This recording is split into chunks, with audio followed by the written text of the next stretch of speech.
All right, this is part 2, the second level system at the Ottowicz job.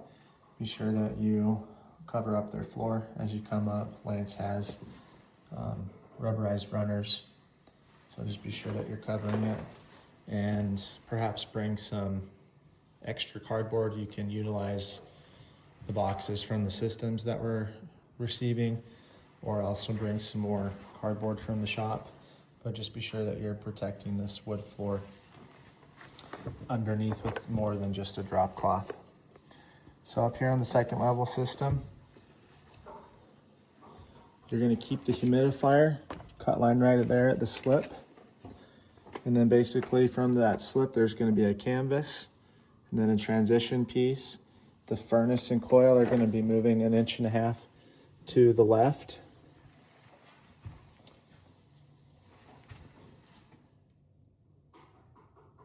And 2.5 inches forward.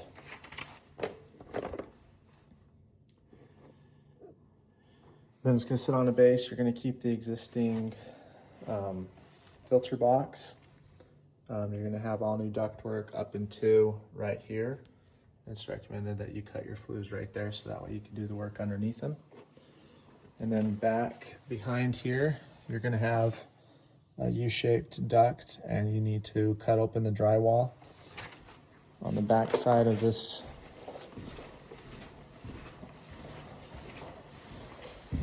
wall, there is a return air grill, 20 by 10. So just do your best to line that up to match. But that U-shaped duct will be tied against the wall. As tight as you can make it against the wall with the 1 inch out. It'll be 20 inches wide, and it will come up to approximately right here, just a couple inches below your fitting. And then you're going to have a fitting that's going to make the ductwork bigger, both in length and width. And this ductwork should be tied up against that panning that you have back there. So just cut open and screw it and seal it up. Then you're going to have a canvas and a new boot. So it's recommended that you do some things first before the equipment goes in. That being installing a drain pan on the ground, putting the U-shaped duct in on the return air back on the wall, modifying the gas so it comes out in front of the furnace, and also the drain pipe coming out in front. And that you install fittings 4 and 5, so that way you can stand in here and cut it, and then put this front piece on, and both of your canvases. You can do all of that before you start putting in the equipment. So you'll want to put in your return elbow first because it's going to go tight against the wall, and then put in your furnace on its base and your coil, and have those scooted over. And your top piece number 1, have that scooted over all the way against the wall as possible. And then slide in your filter box, move the furnace and coil back over, and connect them together. And then you can connect the gas pipe. You'll want to have it turn out with a 90 and then come shoot out this way. Also keep in mind the drain to the furnace. You can remote mount that P-trap off the furnace up to 5 feet away. So I don't know what the best position for that would be. You can have it come out on the side of the furnace and have it just be up here on the wall, or you could have it come out right here and wrap around, however you want to do it. But the drain is right there above ground. So if you even need to, you can cut this wall down a little bit, being careful, of course, but cut it down a little bit so you can get the drain down a little bit lower if the P-trap from the furnace is going to be coming out too low.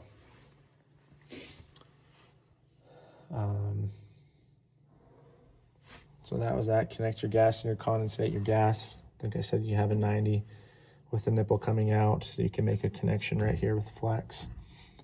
Reconnect your PVC flues. Lance wants a new combo switch put on there.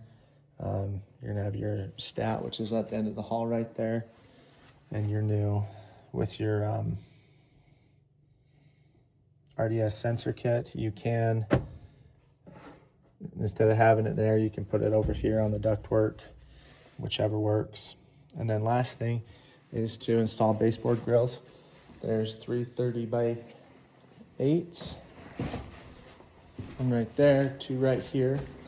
These are currently 6-inch holes, so you'll need to cut them up. And you might have to sliver out a tiny bit on the baseboards. There's one back behind the furnace that I showed you before. And then there are going to be 3 14 by 8s here. One over there, one over there. And then this one isn't 14 inches wide, so you just need to cut out the baseboard and put it on. So that way they all look the same. And I'll give you some angle. Obviously, these are all cut and,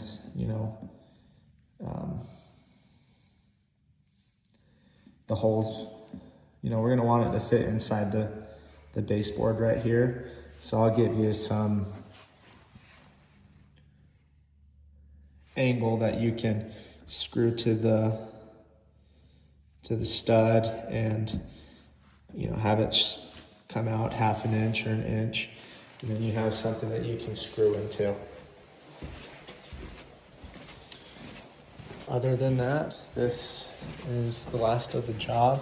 The air conditioner from the first video, you'll see that it's the other one out there. And you'll just want to be sure that you replace all the Rubitex out there and put the low voltage in conduit. I'm going to get you some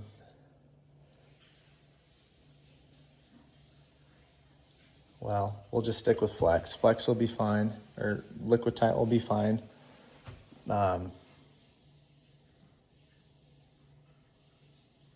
Just be sure you got plenty of zip ties so you can put it all together or use some duct tape.